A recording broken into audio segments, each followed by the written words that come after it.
지난 시간에 10강을 빼먹은 것 같아서 이번에 10강을 하겠습니다. 10강에서 신약 성서의 마귀론에 대해서 말씀드리겠습니다. 신약 성서에서는 처음부터 마지막까지 사탄이 이 세상의 신이요, 그리고 현재의 이 어두운 세상을 통치하는 자요, 그리고 현세를 지배하고 현세를 악하게 만드는 장본인이라는 신령을 전면에 나타내고 있다고 하겠습니다.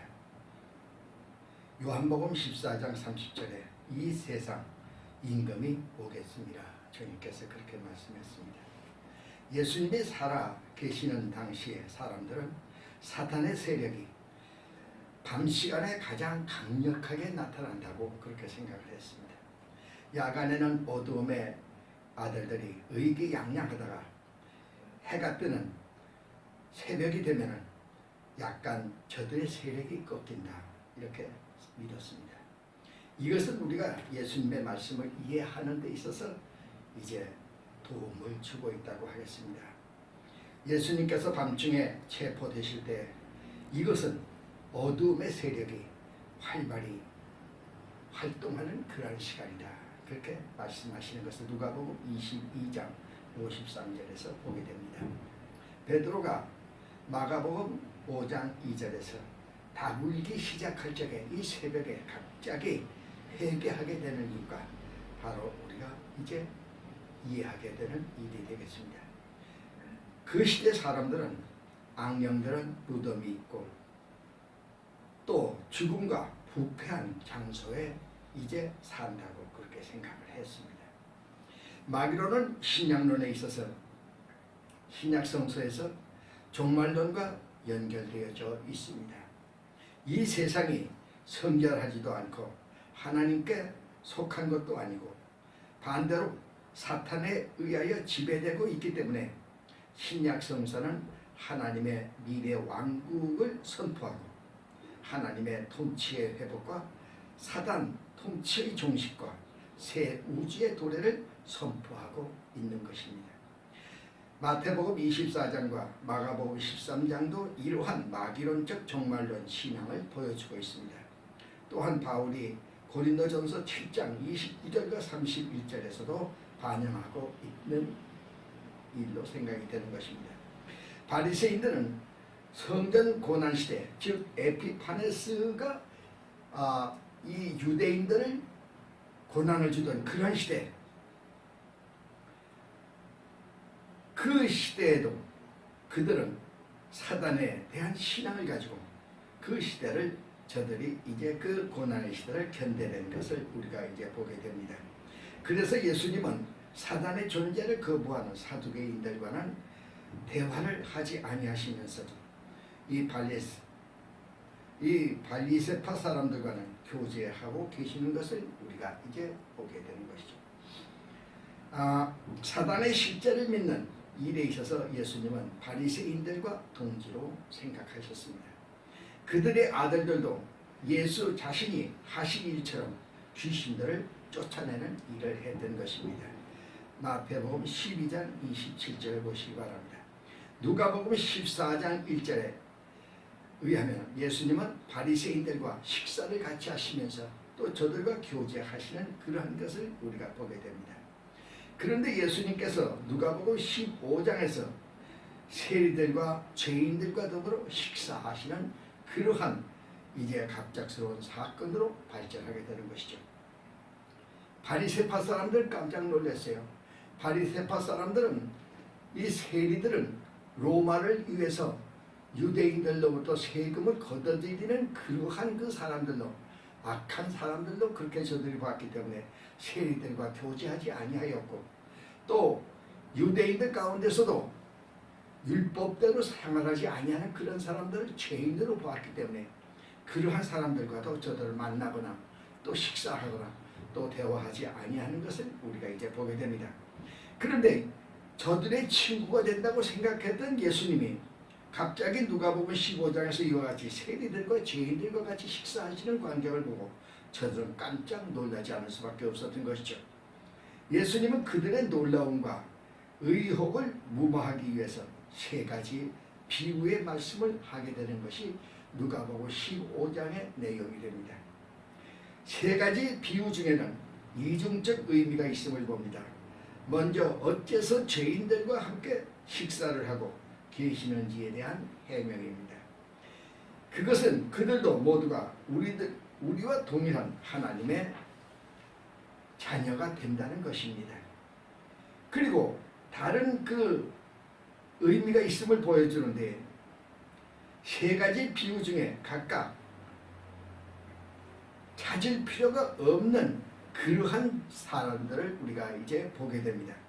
잊어버리지 아니한 동전들이 있고, 그리고 애써서 찾아내지 필요가 없는 99마리의 양들이 있고, 그리고 집을 떠나지 아니한 형들이 있음을 우리가 보게 됩니다. 문맥상 예수님은 재산을 탕진하고 돌아온 그 아들을 영접하는 그 아버지에 대해서 불평하는 그 형들이 바로 바리새파 사람들인 것으로 이렇게 말씀하고 계시는 걸로 보게 됩니다. 주님은 저들은 잃어버린 양들이요, 또 잃었던 하나님의 자녀들로 그렇게 생각하신 것입니다. 그러므로 그 비유들은 예수님이 바리새인들 뿐만 아니라 그들이 말하는 죄인들과도 친교를 가질 수가 있음을 설명하는 그러한 이유가 된다고 하겠습니다. 이것이 바로 이중적인 이 바리새파 사람들 향하신 말씀이 되어지는 것입니다. 누가복음 13장 31절에 예수님이 바리새파 사람 중에 친구들이 있었음을 우리가 보게 됩니다. 예수님의 생명이 미접혔을 때 밤에 몰래 찾아와서 예수님에게 일러주는 그러한 바리새파 사람들도 있었던 것이 누가복음 13장 31절에서 우리를 보게 됩니다. 안티오코스 에스파네스를 대항해서 마카비 일족이 일어난 그 헬라인들을 몰아내고 유대인을 해방시킨 기원전 143년부터 기원전 63년까지 약 80년 동안 유대인들은 실질적으로 독립국가를 유지하며 저들은 자유를 누렸던 것을 우리가 보게 됩니다. 그 자유가 잠시 동안이라 할지라도 하나님의 백성들에 의해서 그것이 쟁취되었다는 사실이 중요하게 생각하는 것이죠. 세상은 전적으로 사탄의 세력 아래 있는 것이 아니라고 하는 그런 수정된 마귀론 바리새파 사람들은 가지게 되었습니다. 그들은 사탄의 실제를 믿었습니다. 그러나 사탄은 전능자를 보지 아니하였고 도저히 당해낼 수 없는 현세의 지배자로 보지 아니했습니다. 사람들이 하나님의 도우심을 얻기만 한다면 자기들의 힘으로 그리고 자신들의 노력에 의해서 사탄과 그의 세력을 물리칠 수 있다고 그렇게 생각한 것이죠.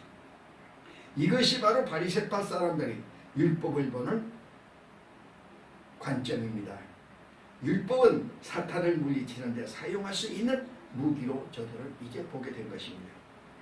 바리새파 사람들은 어째서 고난을 당하는가 하는 질문에 대하여 그들은 하나님을 멀리하고 사단과 짝이 되어 있기 때문에 하나님의 진노를 당하는 것으로서 이렇게 보게 보았습니다. 그리고 그들은 사탄의 그 세력이 단합되어 있지 아니하고 각기 분산되어 있기 때문에 한 귀신으로 다른 귀신을 쫓아낼 수 있다고 그렇게 생각을 했습니다. 그들의 이러한 견해는 정면으로 반대하시는 예수님은 결국 저들과 결별할 수밖에 없는 그러한 관계가 되어졌음을 보게 됩니다. 예수님은 사탄의 세력이 분열되어 있지 않다고 말씀했습니다. 사단은 하나의 왕국을 형성하고 있다고 말씀했습니다. 마가복음 13장 23절을 보시기 바랍니다. 그리고 귀신에게 침범당한 사람은 자기 영혼을 악마에게 팔아 넘긴 극악한 죄인으로 보지 아니하시고 자기 의지와는 상관없이 악마에게 포로된 불쌍한 인간으로 보셨습니다. 바리새인들은 고난을 하나님이 주시는 죄의 표지요 벌이라고 이렇게 보았는데, 예수님은 비천하고 상처받은 사람을 지적하여 그 사람은 도움을 받아야 할 사람이요 불쌍히 여김을 받아야 할 사람이라고 말씀하셨습니다. 선한 사마리아 사람의 이야기라 바로 그러한 의미를 내포하고 있는 것입니다. 구약의 음모의 원리는 사람이 선하면 복을 받고 악하면 저주를 받는다고 하는 것입니다. 사람이 가다가 도랑에 빠져서 고난을 당하면 그 사람은 자기의 죄의 대가를 받는 것으로 그를 돕는 행위도 하나님의 뜻에 반하는 행위로 바리새파 사람들을 보았습니다. 그런데 예수님은 정반대로 저를 도우시며 고쳐주셨습니다. 예수님은 음보의 원리와는 전혀 다른 말씀을 선언하게 됩니다. 빈곤은 가난하다고 하는 것은 사람의 죄로 인한 하나님의 징벌의 표시가 아니라 선민에 대한 사탄의 공격의 표시로 이렇게 보셨습니다. 예수님은 가난한 사람이 복이 있다, 하나님의 나라가 저희 것이라고 말씀했습니다. 부자들은 너희는 불쌍하다고 말씀하셨습니다.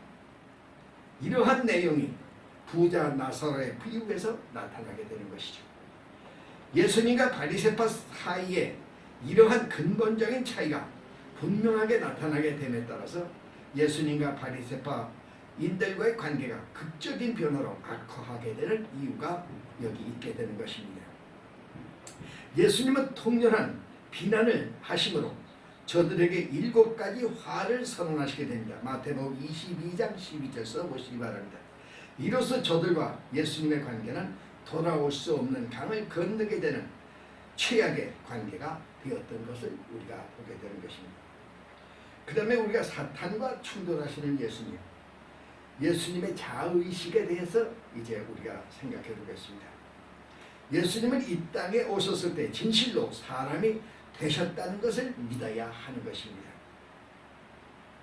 학자들 가운데 있어가지고서는 예수님은 하나님이시며 또한 사람이 되신다 이렇게 생각해서 반신, 반인으로 그렇게 이상한 사람으로 보는 그러한 견해를 가지고 있었던 것을 보게 됩니다. 또 어떤 학자들은 예수님은 형상은 인간의 형상을 가지고 있지만 그러나 인간의 형상이 아니고 하나님의 형상으로 그렇게 보게 됩니다. 그러므로 말미암아 예수님은 하나의 유령처럼 보는 그러한 그릇된 이단 사상을 가지게 되는 것을 우리가 보게 되는 것이죠. 누가복음 2장 52절에 예수는 그 지혜와 그 키가 자라가며 하나님과 사람에게 더 사랑스러워 가시더라 그렇게 말씀했습니다.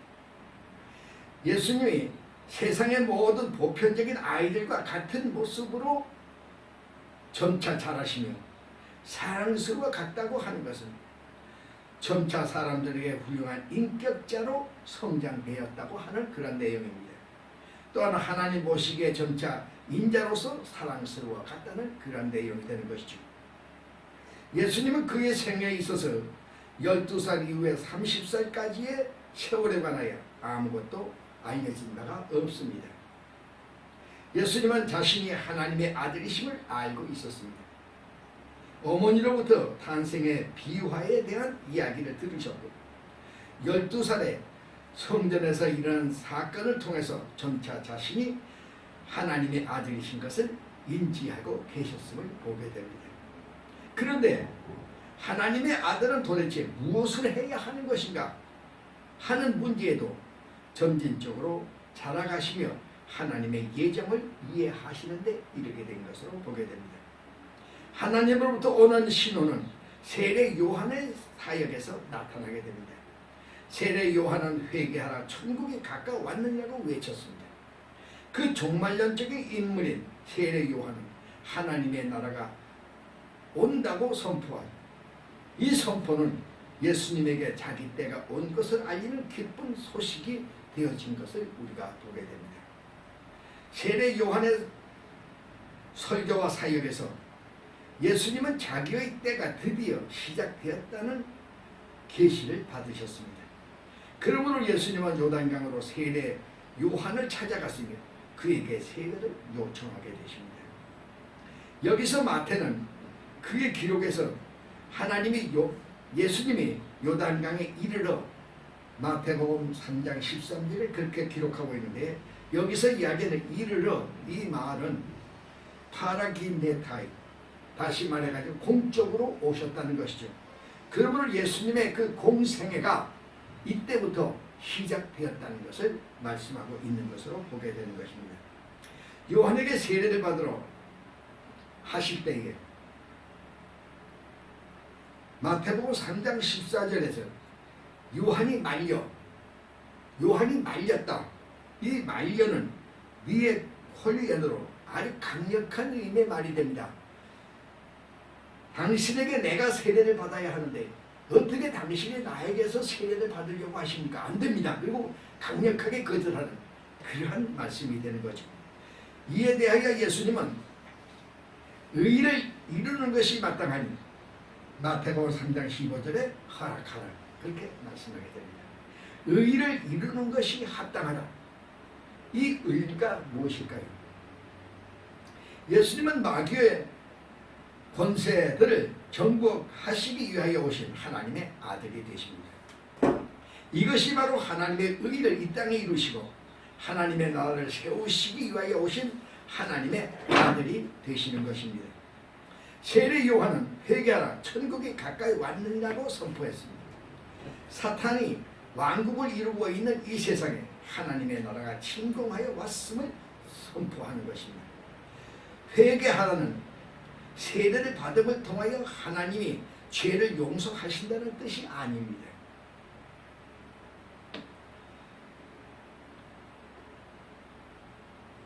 회개하고 하나님께로 돌아와서 하나님의 백성이 되면 사단으로부터 하나님의 보호하심을 받게 된다는 그런 의미인 것입니다. 그러므로 요한의 세례는 죄의 용서의 표시가 아니라 하나님의 나라의 백성이 되는 표시인 것입니다. 죄 없으신 예수님께서 요한의 세례를 받으신 것은 죄의 용서와는 상관없이 하나님의 나라의 백성의 표시를 받으심으로 백성들에게 보이시기로 이러한 표지를 통해서 사탄의 침공으로부터 방어하는 방편이 됨을 깨닫게 하신 것입니다. 학자들 가운데는 왜 죄 없으신 예수께서 세례 요한의 세례를 받으신 것에 대하여 이론을 제기하게 됩니다. 그러나 이것은 잘못된 생각이라고 하는 것이죠. 그러므로 요한의 세례는 죄의 용서의 표지가 아니라 하나님의 보호 속에 속한 자가 되는 표지가 되는 것이죠. 죄 없으신 예수님이 요한의 세례를 받으신 것은 죄의 용서와는 관계없이 하나님께 속한 자의 표지를 스스로 받으심으로 하나님의 나라가 이제 이 땅에 임하셨음을 선포하는 요한과 그 뜻을 함께 하심을 백성들에게 보이시기 위한 것이었음을 우리가 알아야 하는 것입니다. 예수님께서 요한에게 세례를 받으시기 위하여 오셨습니다. 예수님은 요한에게 우리가 이와 같이 하여 이렇게 말씀하십니다. 여기서 우리가 이 복수로 이렇게 말씀하시는 것은 하나님의 나라를 이 땅에 오시는 것을 모든 백성들에게 선포하는 일에 동지가 되심을 나타내는 말씀인 동시에 사탄이 지배하는 이 세상에 하나님의 나라가 침공하여 하고 있음을 나타내는 공동의 선포가 되는 것이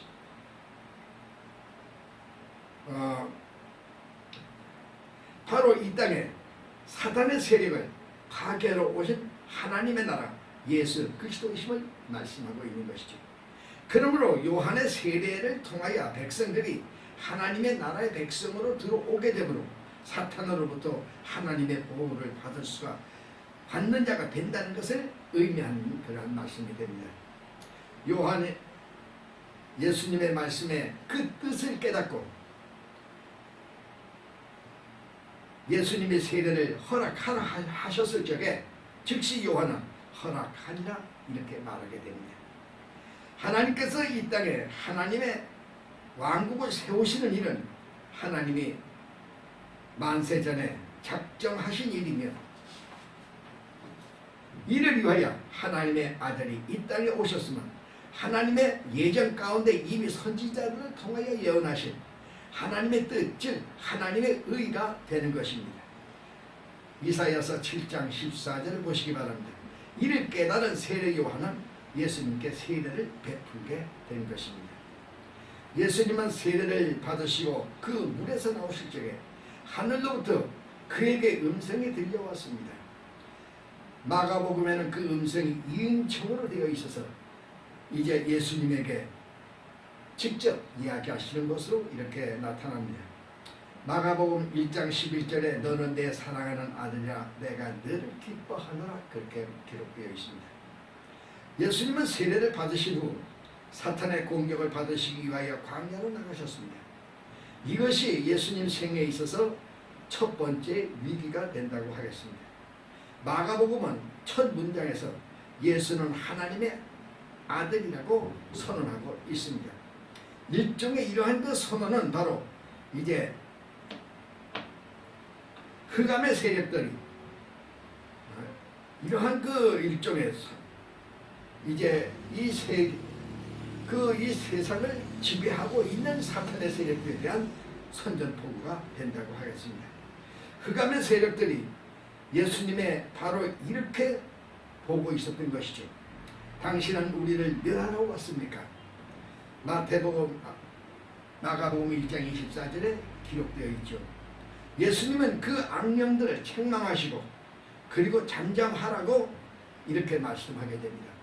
여기서 그 책망하시고 에피티마오 잠잠하라 피무네티는 이 두 말씀은 실제로 헬라어 본문 그대로 번역한다면 단순한 책망이 아니라 욕을 퍼부어서 꼼짝 못하게 하는 그런 말씀이 되고 있는 것입니다.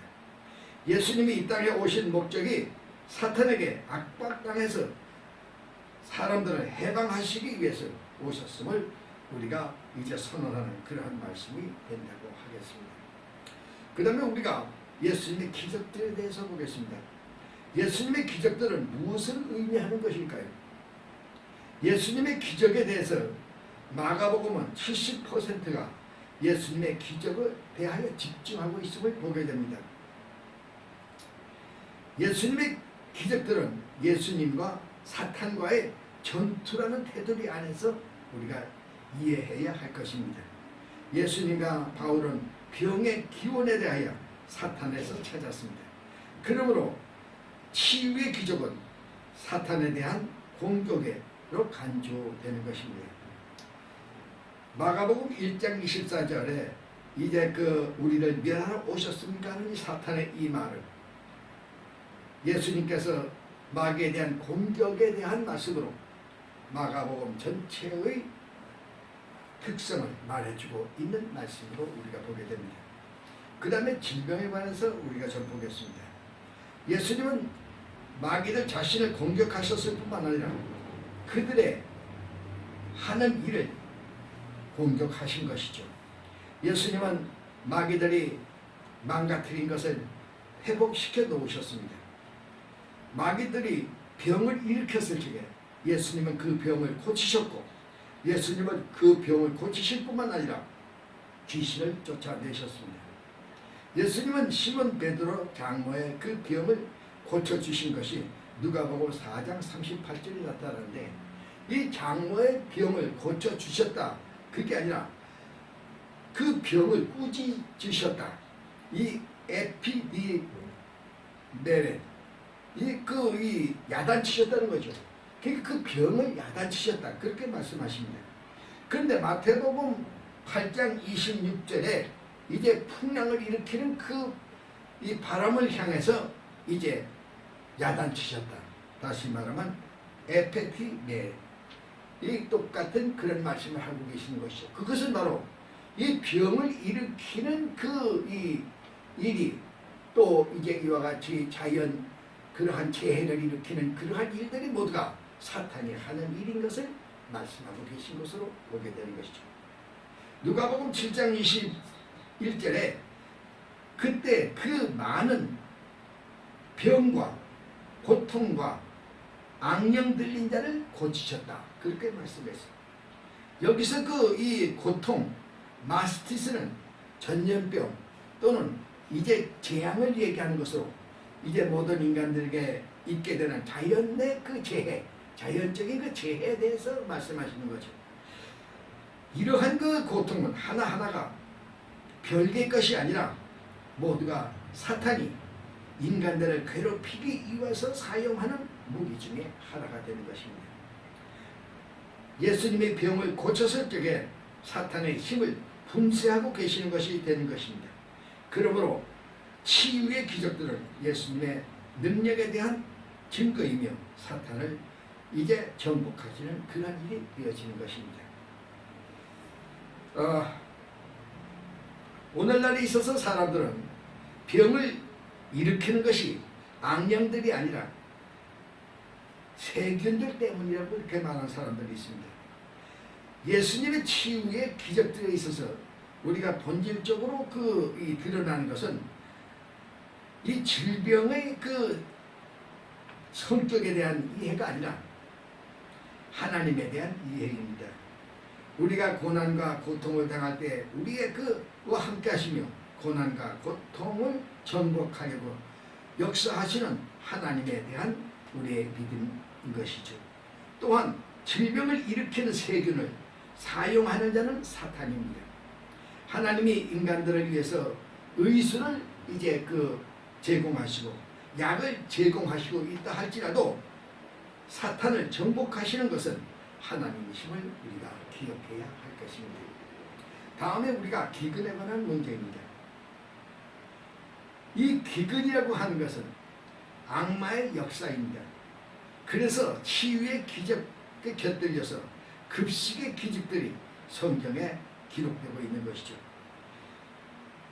광야에 모인 5,000명이나 되는 굶주린 많은 대중들을 배불리 먹이신 그러한 일들은 바로 근데 이런 이 기적이 이 배불리 5,000명이나 되는 그 사람들에게 먹이신 이 기적에 대한 이 이야기가 사복음서에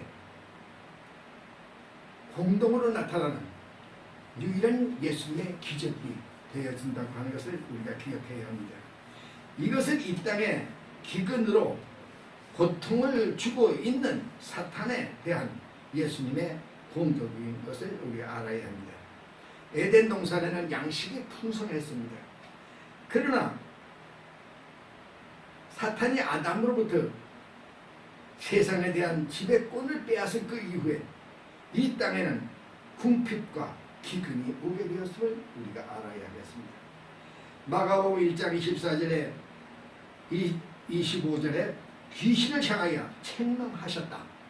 이 귀신을 향하여 책망하셨다는 에페티메세는 이 역시 이 베드로의 장모의 열병을 고쳐주셨을 적에 하신 말씀이나 또는 바다의 그 폭풍우를 잔잔케 하셨을 때 말씀하시는 것은 같은 말씀입니다. 이 땅의 사탄으로부터 유래되고 있는 것은 모든 그 질병뿐만 아니라 폭풍과 지진과 기근과 같은 자연현상의 이변만이 아니라 인간들의 삶에서 오는 모든 전쟁과 고통과 괴로움 일들이 모두 사탄의 횡포에 해당되는 일들이라고 우리가 보게 되는 것입니다. 예수님은 열매 없는 무화과 나무를 저주하시는 것을 보게 됩니다.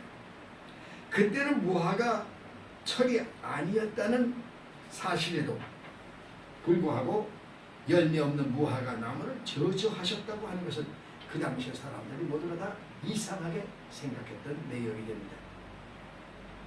바시다 지역에 있어서의 무화과 나무는 1년에 2번 수확하게 되는데 4월부터 열매를 맺기 시작해서 잎이 무성하게 된 6월달에 수확하게 됩니다.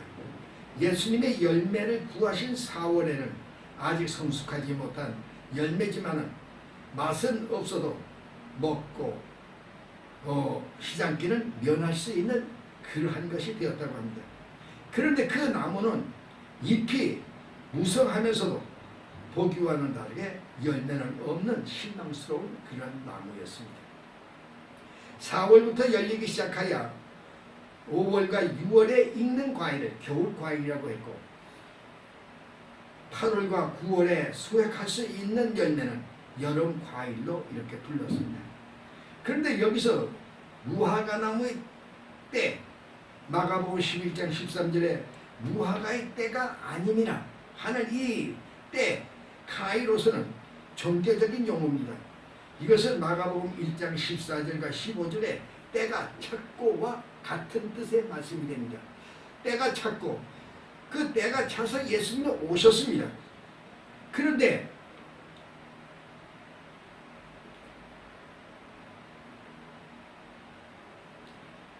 우리가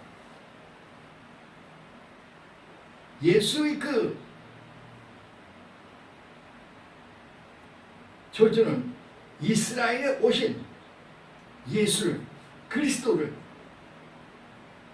영접하지 아니하고 하나님의 때를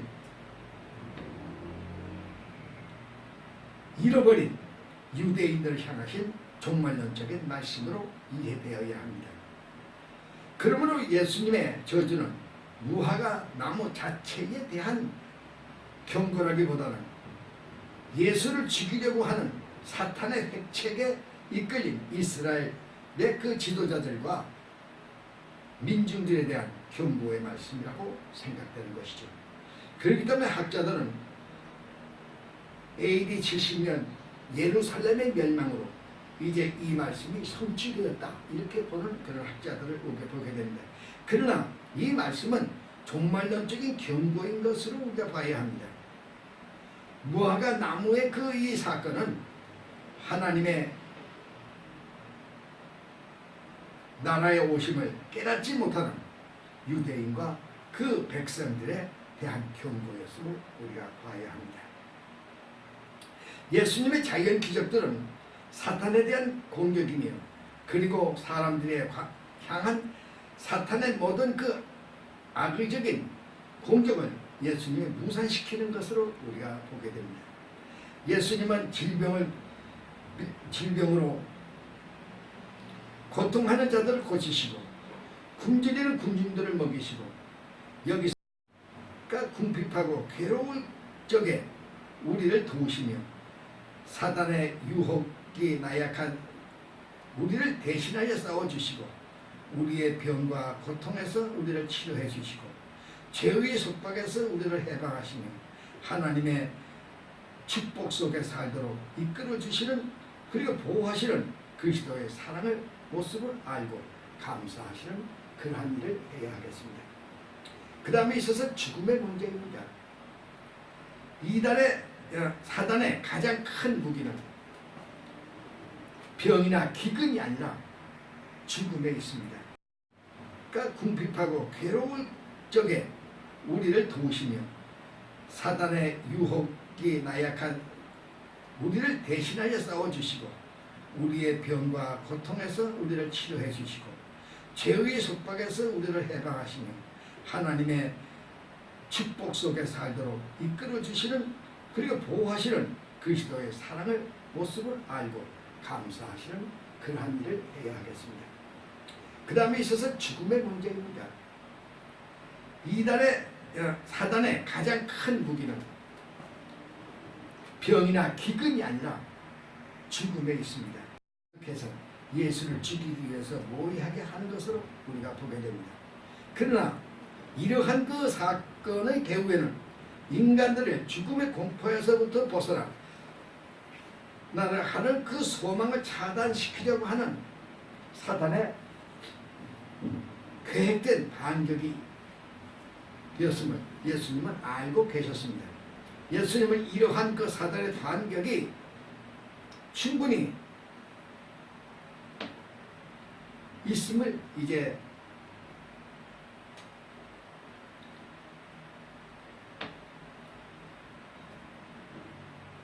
예수님은 이러한 그 사단의 그 영향이 충분히 있음을 알고 계셨어요. 세례 요한이 하나님의 나라가 가까이 왔다는 말은 사단에 대한 선전포고였고, 하나님의 나라가 임하였다는 선언은 이 땅의 사탄의 통치가 끝났다는 세상에 향한 공포가 되어지는 것입니다. 누가복음 11장 20절에 그러나 내가 만일 하나님의 손을 힘입어 귀신을 쫓아내는 것이면 하나님의 나라가 이미 너희에게 임하였느니라. 사탄은 그 나라의 출현을 항거해서 예수님을 십자가에 죽게 하였습니다. 이는 사탄이 하나님의 나라에 대한 공격입니다. 누가복음 11장 20절에 귀신들의 폐주가 있으면 하나님의 나라가 이미 너희에게 임하였느니라는 예수님의 말씀은 그 힘센 사람 사탄이 그보다 더 강한 자 예수 그리스도에 의해서 공격을 받고 있음을 의미합니다. 그래서 사탄은 모든 방법을 동원해서 이 제자를 배반시키고 동족을 배반시키고 유대 재판에서 사형을 시키고 이제 그 로마 법정에서 사형시키는 이러한 것을 통해서 예수님을 죽음에 몰고 가는 준비를 하였고 또 그렇게 성취가 된 것입니다. 하나님의 왕국이 임할 때 사탄의 제국은 위협을 받기 때문에 사탄의 진노는 격분을 증가하게 됩니다. 이것은 계시록 12장 12절에 말하는 바와 같이 사탄이 자기의 때가 이미 얼마 남지 않았다는 것을 알기 때문입니다. 우리가 예수님께서